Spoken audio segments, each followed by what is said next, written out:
ഞാനിവിടെ ഉണ്ടാക്കാൻ പോകുന്നത് മത്തങ്ങ എരിശ്ശേരിയാണ്. ഇതിനാവശ്യമുള്ള സാധനങ്ങൾ: മത്തങ്ങ ചെറുതായിട്ട് അരിഞ്ഞത് 1.5 കപ്പ്, വൻപയർ 1/2 കപ്പ്, തേങ്ങ 1.5 കപ്പ്, മുളക് പൊടി 1 ടീസ്പൂൺ, മഞ്ഞൾപ്പൊടി 1/2 ടീസ്പൂൺ, കുരുമുളക് പൊടി 1 ടീസ്പൂൺ, ജീരകം 1/2 ടീസ്പൂൺ, ഉഴുന്ന് 1 ടീസ്പൂൺ, കറിവേപ്പില, കടുക്, ഉപ്പ് ആവശ്യത്തിന്, എണ്ണ ആവശ്യത്തിന്, ഗീ 1 ടീസ്പൂൺ. ഇത് ആവശ്യത്തിന് വെള്ളം ഒഴിച്ച് ഉപ്പിട്ട് നമുക്ക് വേവിച്ചെടുക്കാം. ഒരു കാര്യം ശ്രദ്ധിക്കേണ്ട, വെള്ളം ഈ വൻപയറിൻ്റെ മുകളിൽ മേലെ നിൽക്കണം.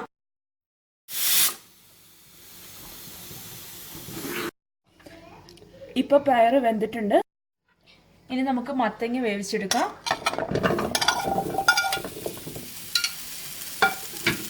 മത്തങ്ങ, മുളക് പൊടി, മഞ്ഞൾപ്പൊടി,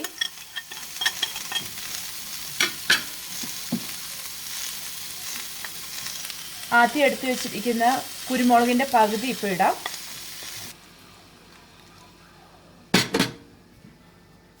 പാകത്തിന് ഉപ്പിട്ട് നമുക്ക് വേവിച്ചെടുക്കാം. ഇപ്പം ഈ സമയത്ത് നമുക്ക് തേങ്ങ അരച്ചെടുക്കാം. ഇതിനായിട്ട് എടുത്ത് വെച്ചിരിക്കുന്ന തേങ്ങയിൽ പകുതി എടുത്ത്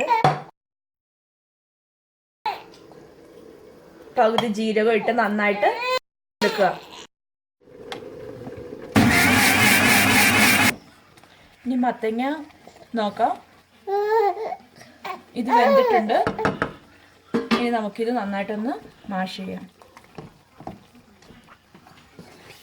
മത്തങ്ങ നന്നായിട്ട് മാഷ് ചെയ്തിട്ടുണ്ട്. ഇനി ഇതിലേക്ക് നമുക്ക് വേവിച്ച് വെച്ചിരിക്കുന്ന വൻപയർ ഇട്ട് മിക്സ് ചെയ്യാം.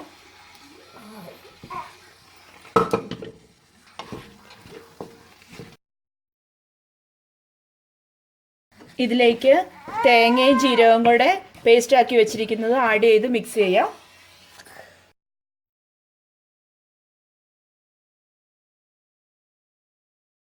ഇനി ഇത് നന്നായിട്ട് മിക്സ് ചെയ്തിട്ട് ഒന്ന് തിളയ്ക്കാൻ വെക്കുക. ഇനി വേറൊരു പാനെടുത്ത് അതിൽ നെയ്യ് ഒഴിച്ച് കടുകും ഉഴുന്നും ഇട്ട് പൊട്ടിക്കുക.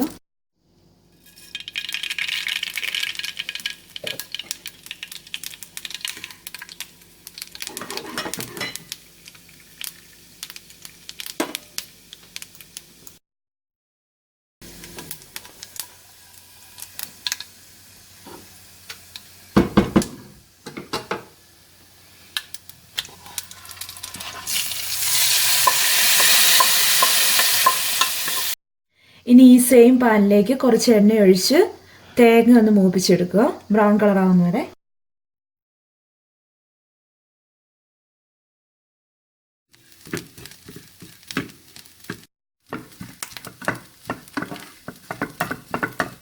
ഇപ്പോൾ തേങ്ങ ബ്രൗൺ കളറായിട്ടുണ്ട്.